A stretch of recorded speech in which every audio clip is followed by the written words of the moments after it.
Elizabeth, I see you're here. Thank you so much for joining us. It's nice to see you. Great to be here. I feel like I had to think about my old anatomy and phys course there. That was a long time ago. Elizabeth, you're joining us from AWS today. Will you tell us a little bit about your role there? Sure, I'm so excited to be here. You guys are doing cool things today. So I am the International Head of Healthcare Workforce Development here at AWS, and my role here is super awesome. It's a new role. So I need to figure out how do I train and educate people on the cloud. So that can be clinicians, clinic staff, hospitals, tech staff, governments. And then I work internationally. So ministries of health, regions of the country, and I even get the remit as big as, can you figure out Africa? So working through all of that, but teaching them how to look at the cloud, how to think about healthcare, and think about workforce development as our future. Because coming out of COVID, we're looking at what can we do for economic prosperity, and we think healthcare is a big way to think about it. And these are the people who think about care. Their constituents are the people we care for. But as I think about all of this, I think about how data runs all of this. So as we think about data, data is how we make decisions. But that aligns to what I love to do and another part of my job, and that's around health equity, which we get to talk about today. And so I like to think about health equity. It's not just helping those who don't have access to care, but it's thinking about those who don't, we might not think they might need access, they don't know how to access, and we're going to use data to figure all that out. So specifically at AWS, in terms of healthcare, we're really committed to providing technology to empower these healthcare organizations. We want high quality, equitable care, and really want to champion how do we use technology to elevate the human condition. It's a big thing to do, but it's something we need to do. So most importantly, data creates information, and information is what is actionable. That's how we're going to increase the pace of innovation. It's how we're going to unlock potential. And I love working with organizations who want to think about how do we take this data and really do personalized approach to care delivery, improve costs, and operational efficiencies. Wow, that's amazing. And you do have a really amazing job, really truly making a difference. Talk to us about some examples of ways that data can be used to improve health equity. Sure, it's everywhere. Think about how much data each of us make every day in our actions. And as we come out of this global pandemic, we really saw that we need to think about large populations and how can tech assist our clinicians, our caregivers, streamline hospital process. We were stressing our hospitals in ways they've never been stressed before. And ultimately, it all comes down to patients and humans. So how do we improve patient outcomes? I think about global care, but in the end, it's still a patient and a clinician. So how do we get out of sick care and get us a little closer to well care? So all of this COVID really highlighted that we need to meet patients where they're at, be their home, it can be their community, but we weren't doing that well. And all those disparities just came to light. So all these movements and the healthcare community, we thought technology is an option here. So we want to look at the technology against the disparities across all sectors of the community. And better health outcomes aren't the only thing, but we want to make these strategic initiatives to the infrastructure because it's not solving today's problem, it's also solving the next problem. And what are we going to do? We're going to create new applications, we're going to gather, analyze even more data. As we go more digital, we're creating even more data. So we got to constantly be analyzing it and then thinking about how do we approach the care. But I want to be clear, come from a tech company, tech is not the panacea. It's not the final solution. So how do we think about tech? It's a force multiplier. I like to say we give clinicians superpowers, not replace them. So we want to build these solutions to get rid of these barriers, reduce these disparities in health. And AWS, we think cloud can do that. So we feel really strongly about that. And we want to enable these organizations. Again, I'm not here to replace, I am to give you superpowers. And that's a much better conversation to have. How do we elevate everybody? And, maybe you get a cape along the way, who knows? But, things that are cool in that space, people think about it in conversational AI. So artificial intelligence, it sounds a little scary, but how many times you go to the doctor and they stare at the screen and nod at you, or they're typing and their backs to you? things, that conversation like that, maybe it just records what we're saying and does the doctor's note. So they're finishing their job in a day, which is much better for them in their lives. They're not reducing burnout. We're not losing clinicians when we need them the most. They're engaging with you. They have time to maybe do more community engagement, more health and social services, and really use that to target where we can change outcomes. One of the things that we talk about is like, who are we going after? Like, what is that definition? And we think of underserved and underrepresented communities as not limited to race, ethnicity, gender, disability, neurodiversity, and geography.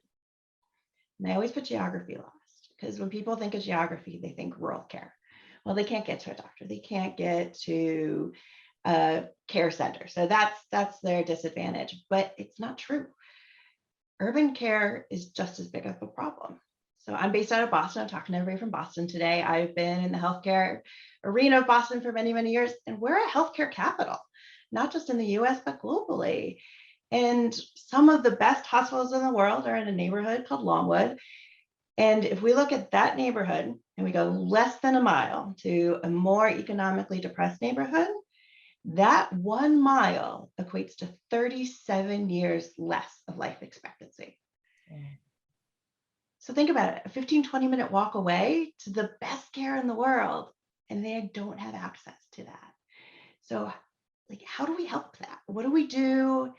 What's the low lift? Simple things. Calling the day before or the morning of an appointment to reduce no-shows. So now I'm operationally efficient, but again, it comes back to the human. That person probably needs care, but maybe they didn't have childcare. Maybe somebody else took their car for the day and they share a vehicle. Just making that phone call to find out what their challenge is of why they might not show up. Maybe it is transportation. We see a lot of partnerships with Uber and Lyft and health systems to give vouchers, give a taxi voucher. They get there and they get the care they need. And that just changes the whole dynamic from, oh, they're a no-show. Those people never show up. We shouldn't care about it, to they're the people who need it most. Let's get them care. Yeah, I love that. And then I think even bigger than this, Amazon, we think big. Amazon doesn't do things at little scale. So let's think about just outside of that personal interaction of care and the care you receive, where did that care come from? Clinical trials, pharmaceuticals, therapeutics. So we know there's disparities on who we're recruiting.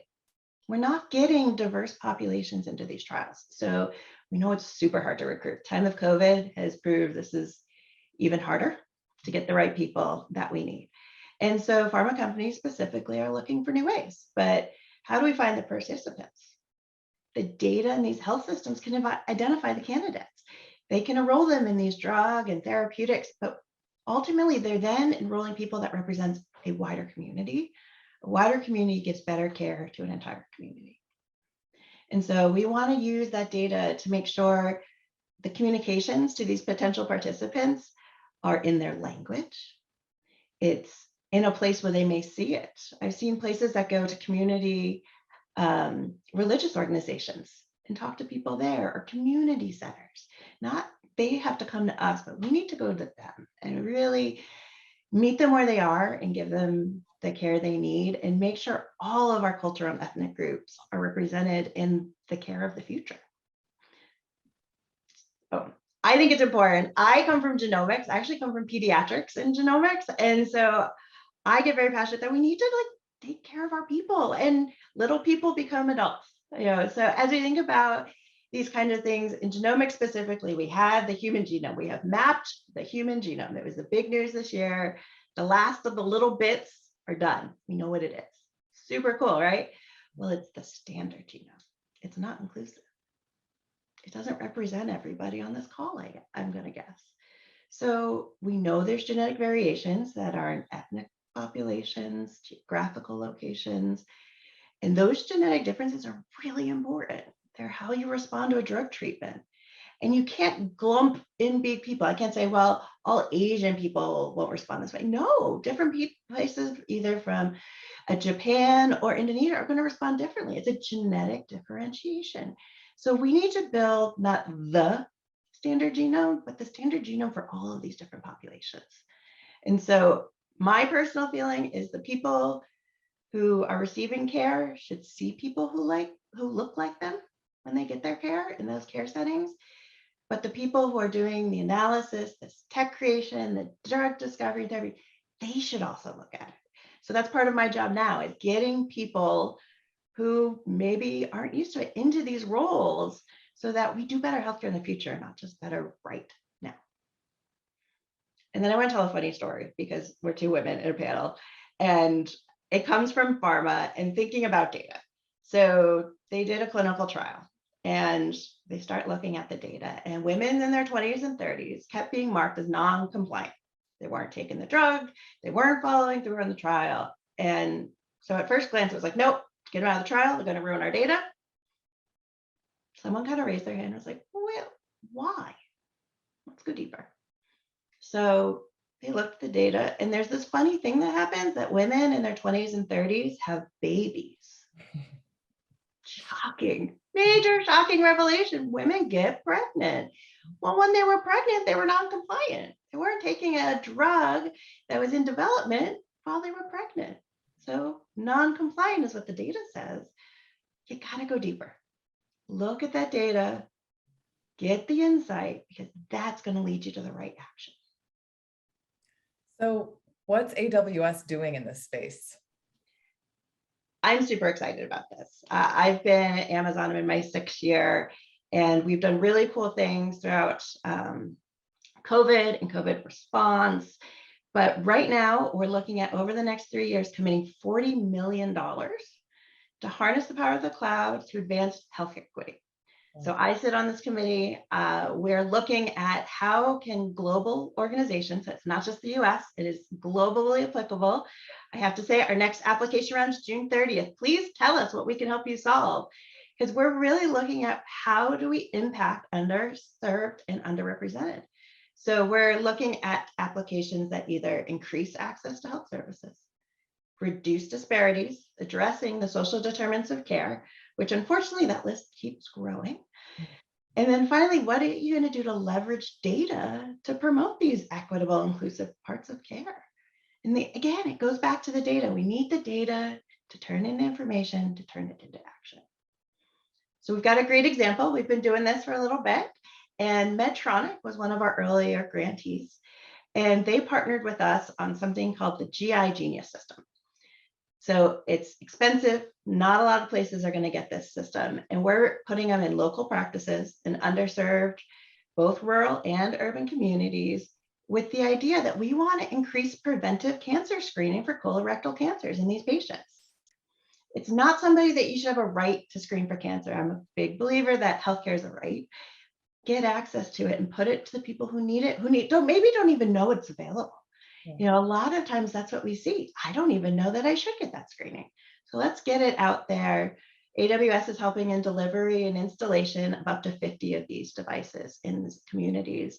And we're not saying where they go. We're working with the American Society of Gastrointestinal Endoscopy. There's a big one, ASGE, and they're selecting the location. So it's a great partnership with a device company, a professional society, and the tech. Let's make it all run together, because nobody's going to do this by themselves. That's an amazing example. What are some other examples of, ways that we have seen improved health outcomes by taking a look at data? Sure. I love one out of New York. So we figure New York City is just a massive population. The population of New York is bigger than many states or even countries around the world. Yeah. And so a Manhattan-based nonprofit group called Metro Plus Health, they have over 570,000 members. So a large population just in of themselves. And they wanted to reach out proactively and see of their vulnerable members, what did they need? Now, this was very early. This is COVID-19 early outbreak. All of us had no idea what was going on. We're all very concerned. And they didn't know how to contact these tens of thousands of members quickly, because what was the old way we would do it? We pick up the phone. It doesn't scale. I can't make that many phone calls. And maybe I can't make it in all the languages my members speak. So through the New York City COVID-19 Rapid Response Coalition, which was this amazing collaborations of both private and nonprofit organizations, specifically saying, we're here, we're going to help at-risk New Yorkers. we worked with them. We somehow got introduced, their president and the CEO, and wanted to do some tech work to help it out. So when they launched a chatbot program, sounds simple. How many of us get on our phone and end up talking to a chatbot during the day? But it was able to reach 54,000 people in 3 weeks. This went from 0 to 54,000 in 3 weeks. And some of this was 10,000 messages a day. So 9% of who we reached had an issue. They needed help. And that was a medical issue, or it was a social need. Some of these people needed food assistance. They needed rental assistance. They were terrified they were going to get kicked out of a rental because they weren't working and they needed to pay rent and they needed that kind of assistance.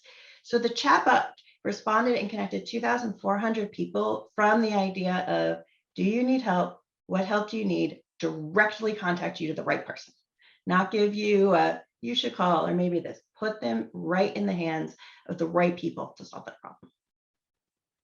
Wow, that's awesome. All right, so as you know, this is a healthcare based audience. If folks are inspired by your words, how can folks get involved? How can healthcare companies look at the data they have and do more to help with equity across all the different groups of people out there? Absolutely. The first thing I think about is a very Amazon thing. And when we start looking at data, my favorite question is, so what? Data's not enough. You need to dive deeper, look at what it is, create information, make it actionable. So your first step is always to ask, so what? So what? Who are you going to go after? So what? What do you want to do? So what? How much money do you have? What's the goal? So as we said at the beginning, in the last few years, we have an explosion of data. Where is data coming from in healthcare? It's coming from digitized medical records. It's coming from genomics. It's coming from wearables, which took off my watch because I didn't want it dinging at us. But we're all wearing these things that are creating data all the time. And this leads to other advancements. We have advancements in cloud-based machine learning. We have computer vision. We have predictive modeling. So let's take all these, put them into ways to think about it. So we can do speech recognition. We can do voice generation. Those things are great. Like we said, you're not always speaking English, but the person creating the content doesn't necessarily know how to translate. We have ways to do that now. And we want to go deeper. We want to see where we have these opportunities. So healthcare organizations around the globe are modernizing their data infrastructure. You got to get your data together before you can look at it, unifying it. My favorite is blood pressure. There's so many ways to capture blood pressure. Is it two different fields? Is it one field? Does it have a slash? Does it not? So unifying, create that data dictionary, and then you can innovate faster. You can look at these advanced analytics. You can look at machine learning. And no, you do not have to be a computer scientist. There are lots and lots of things out there that can help a business analyst.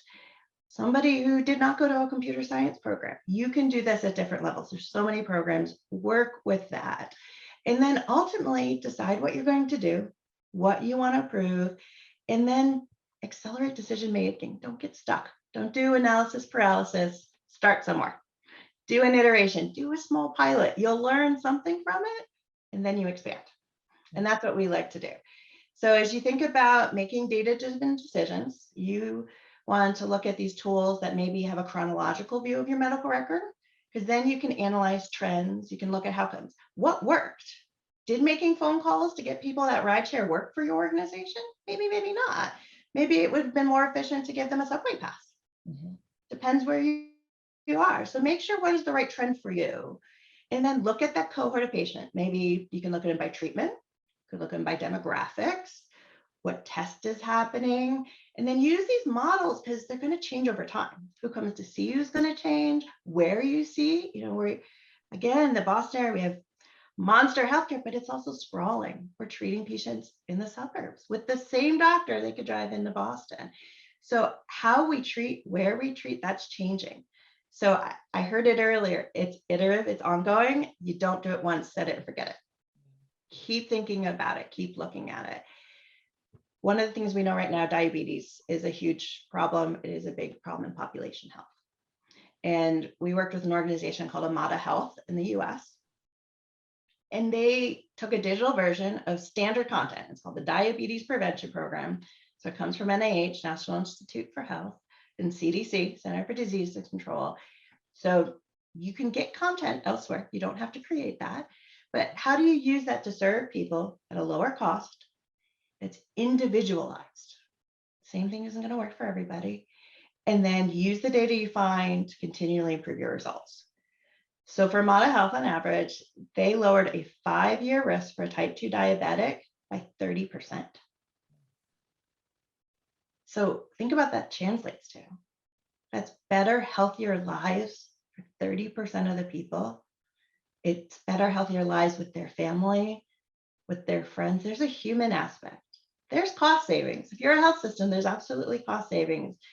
But go back and think about that human who's that diabetic and what they go through in tracking and insulin, all of these things that is such a lifestyle for a diabetic that can get better and can be helped. So I like it. I like this idea. I like thinking about how organizations that are here today think about how to do trends and tailor your campaigns. Because again, we're talking about different things. Is it diabetics in Black communities or a Hispanic community near you? You're going to approach it differently.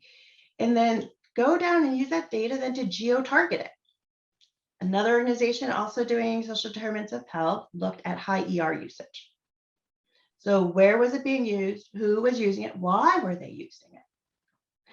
And then start doing that outreach. You can put them into lower places of care. Maybe it's an urgent care center. Maybe it's making regular clinic appointments, because that's going to be a lot cheaper. But also for that individual, there's a better chance that there's follow-up opportunities. It's not, I saw you in the ER, you've been discharged. Good luck. We don't want that. We want them out there getting that follow-up and getting the right care. And I don't know how many people know Rush University Medical Center in Chicago. They have such a great push in the urban space, and they're really out to help the community and have such that built in their bones, and their infrastructure is really part of them. So during COVID-19, they knew there was going to be a problem with their population. Like, how do we help them? And they worked with AWS to create a cloud-based analytics hub because it was changing. The data, the information, it's been 2 years, but if we think back to the beginning of COVID, how many people use Clorox wipes on your cereal boxes? Happened in our house, right? Or boss. Though I have to say, my husband made fun of me because coming from healthcare, I believe in bleach and making everything clean. And so we had high stockpiles of Purell in our house. We were doling it out to friends. So as my husband said, people learn to live in Elizabeth's world for the first time. But, going back to what Rush did, they wanted to know what patients were getting admitted, when are they getting discharged, what was capacity. Again, people were coming at such a high rate. They needed those dashboards. Not just clinicians, but administrators needed to know in real time, where were we, what's going on, how do we plan for what's next, and how do we take care of our most critically ill patients, because they're the ones we need to look at. So they learned a whole lot, and they still apply what they're learning to who they serve today. So they're doing predictive modeling now, thinking about their social determinants of health in their community, which is west side of Chicago, and trying to fill those gaps before they happen. So let's think ahead and not be reactive, but proactive. Or as I say, we're really good at sickness care in this world. Let's work at wellness care. Let's keep everybody well, and then we don't have to do it. Yeah. So I think my big takeaway, see who you're not reaching. Not just who you see, but who are you not? Identify the opportunity for growth. Understand who's your ideal customer. What are you going after? There's many different ways to slice and dice this. So who is that customer? And then ultimately provide the best and most exceptional experience you can have wherever they have it. In person, telehealth, home monitoring, or even, as we said, clinical trial experiences. Find the person, get to them, and find the way to help. So you've given us so many amazing things to think about, and just in terms of improving health equity. I would imagine for a lot of the folks in the audience today that resourcing internally would be a crucial step to take in order to move forward in this area. Have you seen other companies do that well? What are the recommendations you would have from a resourcing perspective to bring in the right people or systems to help here? Sure, this is my job. How do I teach people to do stuff? How do we upskill? So I always like to tell people, you don't need to hire your rock star. You probably already employ them. Training your internal people is investing in your people, because that industry knowledge or company knowledge is not reproducible by hiring somebody else. So find some technology resources. If you're looking at tech, AWS has a commitment to train 29 million people by 2025 in cloud for free. Wow. We have over 500 courses out there for free. And it's everything from the 101 to answer the question is, what is the cloud? I do answer that all the time. Still remember going to conferences and people like, oh, you're here to sell books. So learn from the free stuff. Amazon's really into supporting nonprofits in healthcare. So as I said, we've got the Health Equity Grant. We have a diagnostics grant program. We have an Amazon Communities program, Amazon in the Communities. So just the last couple of weeks, I've been helping pack boxes for Ukraine. So think about how you can train who you have and what you want them to do. Because sometimes you will need outside resources. So maybe that's consulting, maybe that's a new software program. But before you go shopping, talk to your people, understand what you have, where you think the gaps are, and then start talking to outside people. Because as a former consultant, I can say this, we'll tell you everything, but you may not need everything. You may have more than you think you need. Yeah, that's great. That's great insight. In kind of looking at the cloud more specifically and how healthcare companies are leveraging the cloud today, what innovation are you seeing there? What's new? What are some of those new themes that are emerging? Sure, people are moving what was the holy grail of healthcare, which was their medical record system, to the cloud. So we have Epic, which is one of the top ones in the country, Epic on AWS. We've just launched that with Tufts Medical Center. And they're famous for saying, and they just said it in a talk this week, stop the POCs, it's proven, just do it. Move that data, make it secure. We know cybersecurity right now, especially in healthcare, is accelerating. Your medical record is worth way more than your social security card these days. So be protected. And a lot of times moving to the cloud will do that. I always tell people, if you have an attack on the server that's in your system, how many people do you have to respond? If you have it in the cloud with Amazon, how many people do you think we have to respond? We've been here, we've done this. I've been a customer on the cloud who has to deal with massive DDoS attacks. You don't want to do it alone. Yeah. So find resources that help, that make you stronger and get you to the place you want to be. Mm-hmm. But then there's fun stuff.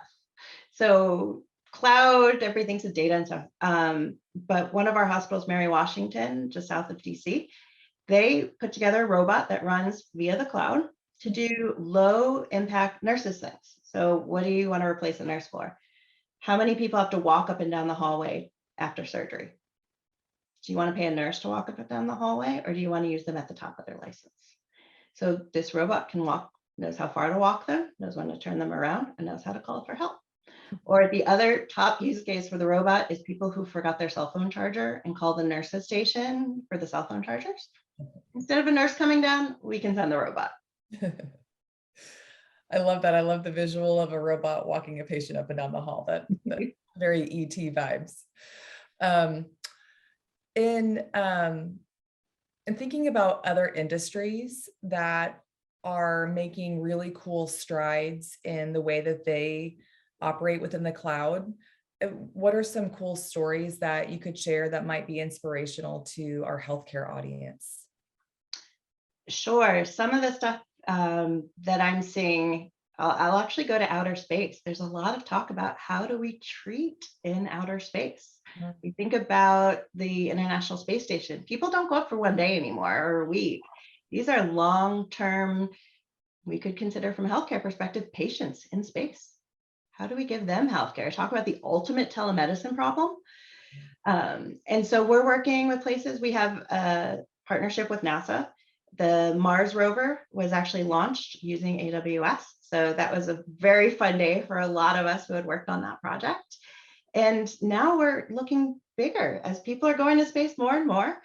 How do we keep people healthy and how do we treat people? If you have your appendix explode in space, what do? That's a problem we need to solve. Yeah. It's one thing to get a paper cut. It's another thing when something else goes wrong. Right. Wow. Okay, Elizabeth, this has been fascinating. I loved just covering this topic with you today. Is there anything else that you want to share with our audience? Any advice? What should they be focused on or investing in? Turn your data to information. Ask, so what? Look a level deeper. It's the old adage, peel the onion, keep going a little deeper to find it. Identify what you want to do and start doing it. Just start a pilot. But when you start and you learn, don't forget to think big. There's always something bigger opportunity out there. And there's always somebody who's interested in helping you find the help. I love that. Thank you so much. This was such a heartwarming conversation, very inspirational for sure. Thank you again for joining us. I know everyone out there is giving a huge virtual round of applause. Thank you, Elizabeth, for joining us.